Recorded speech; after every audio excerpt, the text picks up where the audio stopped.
Good morning, everyone, and thank you, Sherry, for that beautiful and very apt reading that you shared about seeing each other. That's very aligned with the work of Marshall Rosenberg. So I give thanks for that unity and for the unity that brings us together this morning. So it's been a while since I had the opportunity to practice my joke telling.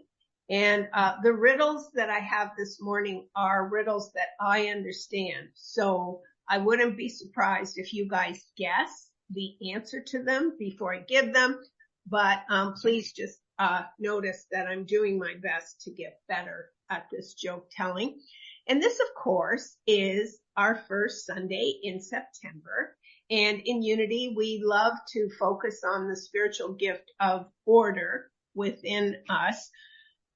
And we know that there's a lot of things for a lot of people that change in the month of September when it comes to how they order their lives. And I was saying to my little brother last night that the Labor Day weekend, because it formulated such a huge moment in my life for so many years, I still get kind of an ache inside about going back to school, but it's only a good kind of ache. So I wonder if you know what the student said to his teacher when she said, "You missed the first day of school, buddy." And he said, "No, ma'am, I didn't miss it at all." That's the truth sometimes. So, no offense to all the math freaks here, not to name anybody in particular, but do you know why math books always look so sad? Because they're full of problems, right? I bet you saw that one coming. And then why is a calculator your best friend? I mean, they make great friends because you can always count on them. And it wouldn't be right not to poke fun at my professional personality in teaching. Do you realize that all of the books in the school library are the same color? Yes, they all are red. Well, they should be. And my last one is my favorite one. Guess what an English teacher likes for breakfast? Synonym rolls. Isn't that good? I can hear you, Judy. That helps me. Thank you. All righty. So in September, as we focus on order, I am just so grateful for the opportunity this morning to tell you how and why the work of Dr. Marshall Rosenberg has informed my life as a communicator. Communication, relating to other people with empathy and compassion is what Marshall modeled throughout his life. I'm going to tell you a little bit about his life. This is not going to be a book report really on his life. It's going to be a way into applying his work in a practical way, which we will delve into the next 2 Sundays. So really, this message is a 3-part message. There's no prerequisite for either one of the 3, so you're welcome to attend if you don't make it to any one of the 3. However, today it is my joy and my privilege to tell you a little bit about how the work of Dr. Marshall Rosenberg was informed first and foremost by an experience that he had in Detroit. So Marshall was born on October 6th in 1934 in Canton, Ohio. However, when he was 8, the family moved to Detroit, and he talks about how he got here just in time to witness the violent racial unrest that happened in 1943 on Belle Isle. Maybe my American friends are familiar with that part of history. It could be that my familiarity with racial rebellion and unrest and so on in Detroit was focused on the 60s because I attended school in urban Detroit, and many of the beautiful Black women who taught me lived through that period of the 60s. But the riots that happened on Belle Isle in 1943 drove Marshall to ask really important questions as a 9-year-old, mind you. He talks about, and before I get into how exactly that whole experience illumined his life path and allowed him to dedicate his entire life to figuring out and hoping to heal that part of human beings that want to inflict harm or violence on other people. So let me tell you a little bit more about who Dr. Rosenberg was.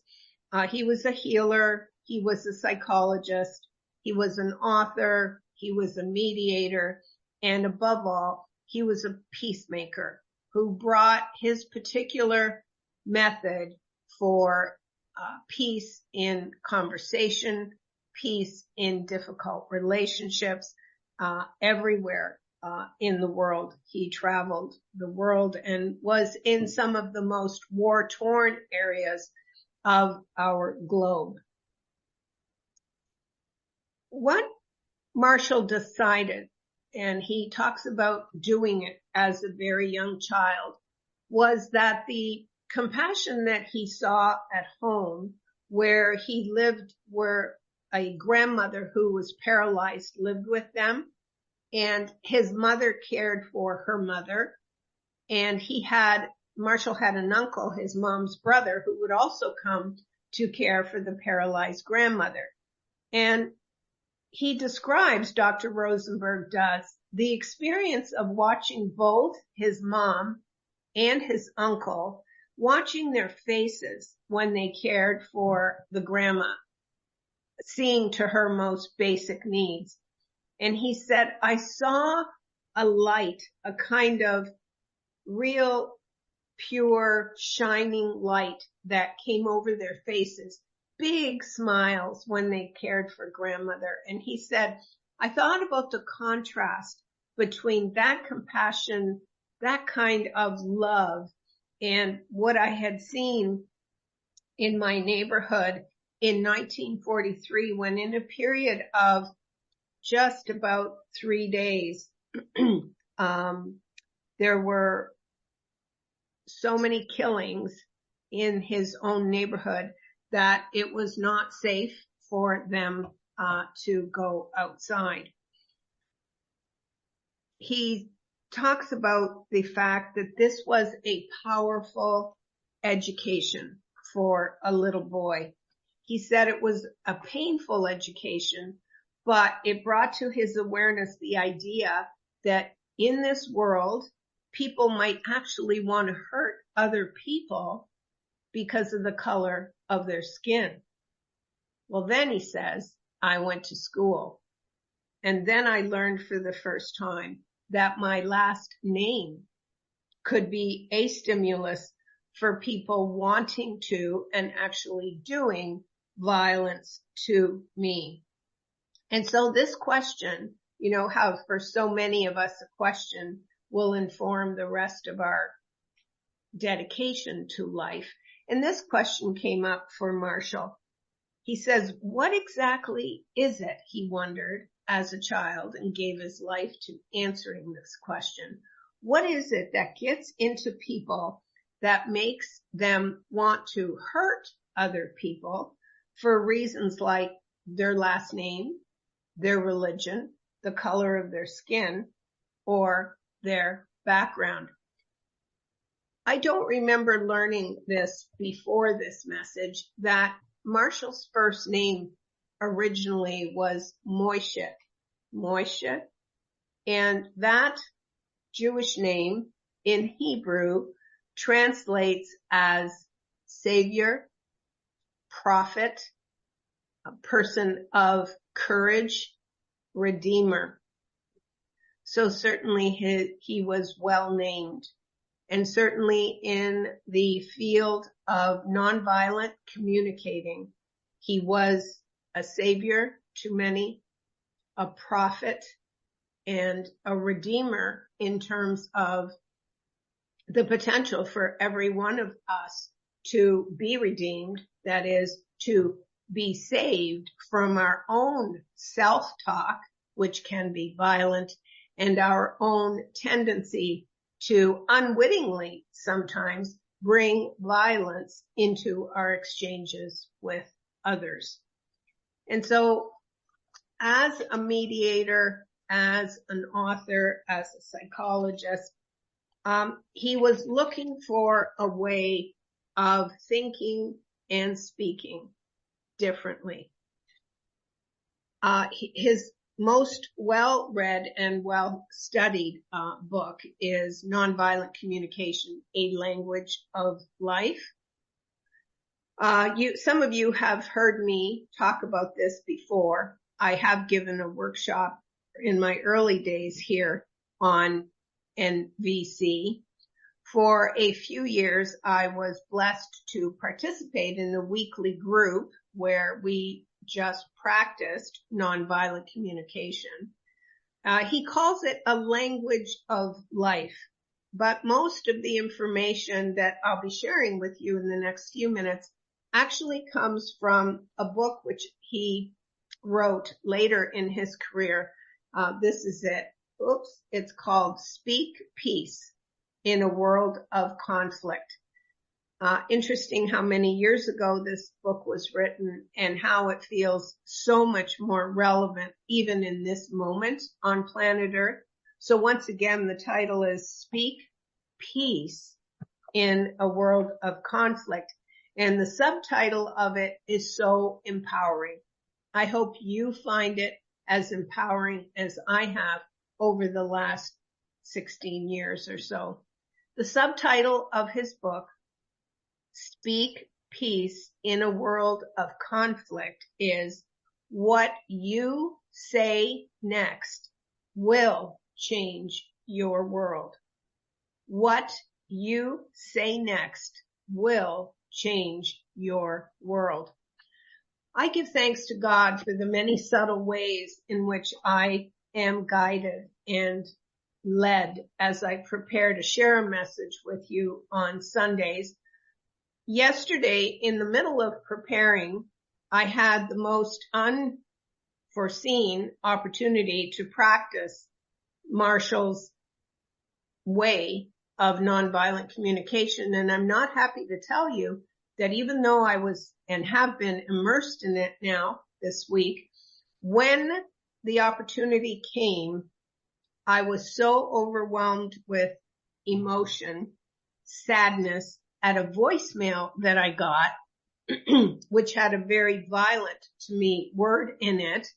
And it was, for me, an implied threat, but it was veiled in leaving me a message concerned that I might be doing too much and overextending. However, in the process of expressing that love, a very violent word was used. So I found myself getting up from my desk, from my books, and literally calling that person and saying that I needed to have a few words about this message that was so violent. Interesting that those 4 steps, which I've already shared with you, I practiced in a group, I have studied them, I have taught them, but in that moment, I can tell you that I was able to follow Marshall's guidelines that in communication, we must always make sure that we are guided by 2 emotions, empathy and compassion. And thank you, Father, that I did bring that to my dialogue with this individual, pointing out that that particular word, which they explained to me was used in jest and exaggeration, was nevertheless a violent word. And so that person became my teacher in that moment, in the sense that I got to ask for what I needed, which is also backbone of Marshall's work, that needs have been dismissed, certainly over time in our culture, as being self-serving and narcissistic and not important. And he teaches a lot about identifying what our own needs are. And so I shared that episode with you because even with my trust in Marshall's method, even with my having deliberately immersed myself in Marshall's method, on my way over to see that individual who had left what was for me a violent message, and my need was to express that kind of message was not welcome. And certainly I knew that what that person had said was changing their world, but my need was to express that kind of violence was not welcome in my world. So you can see how that was, I did manage to integrate 3 of Marshall's teachings, which were lead with compassion, bring up empathy, make sure you know what your needs are so that you can hear the other person's, which I think I was able to. So next Sunday, when we look at the steps in nonviolent communication, I will certainly use this personal example where I did not bring the 4 steps up because I was feeling so much empathy and compassion for the person who said they were joking. It was just a joke. It was supposed to be funny. And we all do that at times to minimize our awareness of the fact that what we say next will change our world. Marshall doesn't say what I say next could, might. He says it will change my world. So I share that example with you because perhaps the most important thing I can say about his teaching is, and I suppose that's true for all truth that serves us, that applying it, calling it up in consciousness, remembering it is the biggest challenge. So it's interesting to me that Dr. Rosenberg refers to this way of communicating as a spiritual practice. And certainly it is a spiritual practice that after the next 3 Sundays, including today, you may find that it is a spiritual practice worth incorporating into our daily lives. He says the purpose of this spiritual practice, why do we do it? Why is it important? How do I incorporate it into my life? He says that the spiritual practice of learning the difference between being violent in how we relate to others verbally and not is that it contributes to the well-being of others and the well-being of ourselves. And that, he says, is its purpose. As he traveled around the world as a mediator, as a bringer of peace to some of the most volatile areas, he was in Israel at the time. There was, and probably still is, volatility in Rwanda, Sri Lanka, Palestine. He saw and was well aware of violence. And so as he traveled to share how important he felt this language of literacy that was nonviolent could be to transforming all of our lives, he always wanted us to know that it's not that he was unfamiliar with the potential in human beings for violence. Certainly he was beaten himself as a teenager by a police officer. And I've already referenced that when he was 9 in his own neighborhood, there were 30 people killed in a period of 4 days. And it was not safe for several days after that for them to venture out of the house. So as you heard me say, that was foundational in his early programming.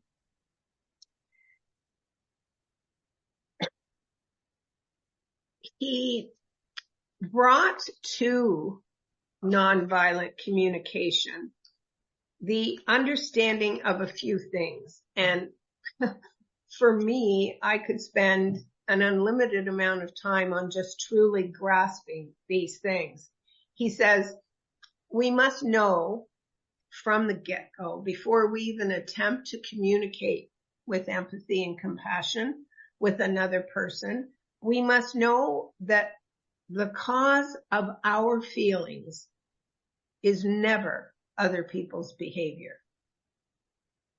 And that's a lifelong assignment in itself, to understand, to accept, to integrate, and to remember that the cause of my feelings is not other people's behavior. And so we just do a quick mental inventory of those times, maybe even this week, when it was tempting for me to attach my feelings and how I was feeling to how someone else was behaving. And so that's a really important starting point if we are going to even begin to understand what Marshall's life and work was really about. He says, if we are educating ourselves, he calls it, and so I would think of that as self-talk. He says, if we are prone to educating ourselves in violent ways, our feelings will tell us that. So that in itself is a powerful tip to apply to our own inner landscape. So our feelings will tell us when we are educating ourselves in a violent way. These feelings, he says, will show up: shame, depression, and guilt.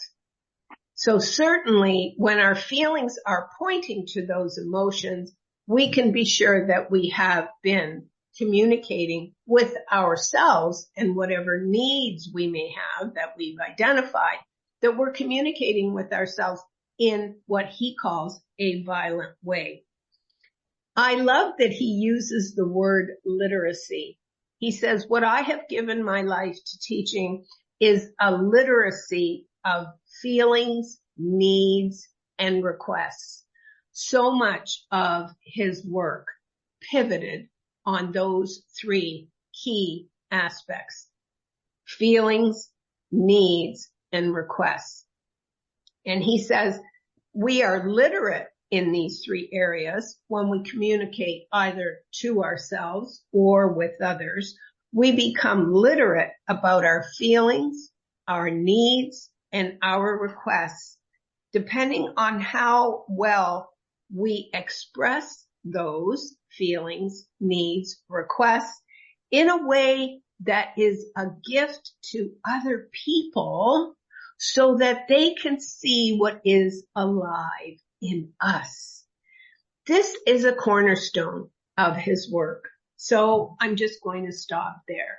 As he traveled around the world, Marshall asked the question, when do you feel uplifted? When do you feel best? When do you have unlimited energy flowing through you? He said, have you noticed that it is most often when you have been able to give of yourself to another? And so he says that this giving really begins with what I say next, because what I say next will change my world. And certainly a big part of his life work was how to say whatever I'm going to say next. And herein lies the literacy of knowing what we're feeling, understanding our needs. And then, of course, next Sunday, we'll talk about how to include these in his 4-step process for approaching any conversation. So with this literacy of feelings, it's really interesting to me to learn by contrast. And so certainly Marshall spends a lot of time talking about needs. And I don't know in the American education system, but in Canada, certainly in our graduate and postgraduate work, all of us at some point, regardless of our area of discipline, we're exposed to Abraham Maslow's hierarchy of needs. It's interesting to me that paper in which Abraham Maslow first posited those needs was published in 1943. Do you know how many teachers, people we've had doing research on human needs since then? And certainly I have taught a lot during my time at Rochester about what Dr. David Hawkins says. But this morning, it's interesting to me that there are two components in Marshall's list, Dr. Rosenberg's list of basic human needs, that do not appear in Abraham Maslow's. And those are the need to play, so recreation, doing something fun, and the need for spiritual community or like-mindedness. You can see how it might have come about in the year 2006 that Unity Worldwide Ministries conferred the Light of God Expressing Award on Dr. Marshall Rosenberg. What a powerful, powerful thing we do when we first seek to notice our self-talk, notice where those messages that we are giving ourselves are not empathetic, accepting, loving, or full of compassion. And those are also cornerstones of Dr. Rosenberg's work. Of course, we begin by the communicating that we're doing with ourselves before we can present ourselves non-violently to communicate with others. In closing, I would like to just say that his title, Speak Peace in a World of Conflict, what I say next, what you say next will change your world, is a very practical manual. It is, as I've mentioned, what he calls a spiritual practice. It is not easy. As I said yesterday, I had the opportunity to apply the steps we'll learn next Sunday, and they left me as I became flooded with my need and my want to be fully present to the other person with empathy and compassion. Certainly that is a prerequisite for the model that we'll be learning, but I will tell you that the most difficult step is the one that I will leave you with this week, because it's often where I start practicing nonviolent self-talk and also monitoring my conversations with others. His first step is to just simply make an observation. This is much easier. It sounds much easier than it is to just observe. It requires removing our filter of perception, judgment, values, priorities. To observe something is to report it. It's to very factually state what is without any kind of personal subjective view of it. And so as we pause for a moment and just bless our world and just agree in our hearts and our minds that we are less focused on the why of people being harmful to other people and more interested as a unity congregation in going forth with these tools of empathy, compassion, honoring our own needs and not calling it bad, getting in touch with what our needs are so that when we are present to another person, we might develop the skill of hearing, as Marshall says, what the real need is, often contrary to what the words are. And the individual who left that voicemail for me yesterday gave me a gift. That was a perfect example of message sent was not message received, but moreover, the message intended was one of love, of compassion, of protection, of care, of concern for me, but a violent word of threatening to do harm to me if I did not take care of me made the communication potentially violent until we could look at it together. And I recognized that it was an attempt of humor. That did not mean that I welcomed that violent message into my energy field. Certainly as we go forth into this week, it behooves each and every one of us to notice that we are or are not having feelings of guilt, depression, and shame coming up, because those feelings are mile markers. They are pointing to the fact that somewhere within ourselves, we are not being compassionate, not being empathetic, and that there may even be some violent messages that we are sending ourselves. In order to be present as a sacred witness to another human being, we must first be able to honor our needs, our feelings, and be able to accept ourselves with compassion, with empathy, so that that is all that we extend to others. I'd like to share with you in closing a passage that Marshall uses in the introduction to his work and in this book. And it is based on, he quotes Buddha. He says, this is what inspires and informs my work as I travel around the world, sharing my techniques, my 4-step method for nonviolent communication.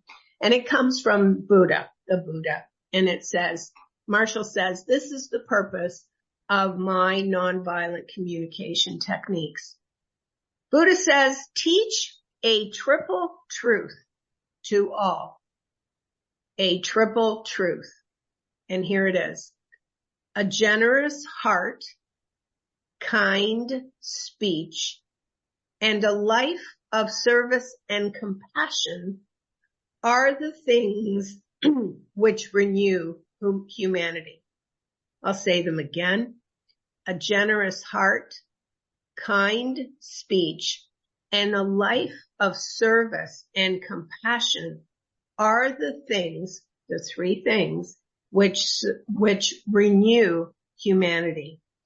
This was the goal of Dr. Marshall Rosenberg's life and work. As said by himself, the spirituality, he says, which is embodied in my nonviolent communication model, exists not only to help people connect with the divine, but to come from the divine energy that each of us is created out of, our natural life-serving energy.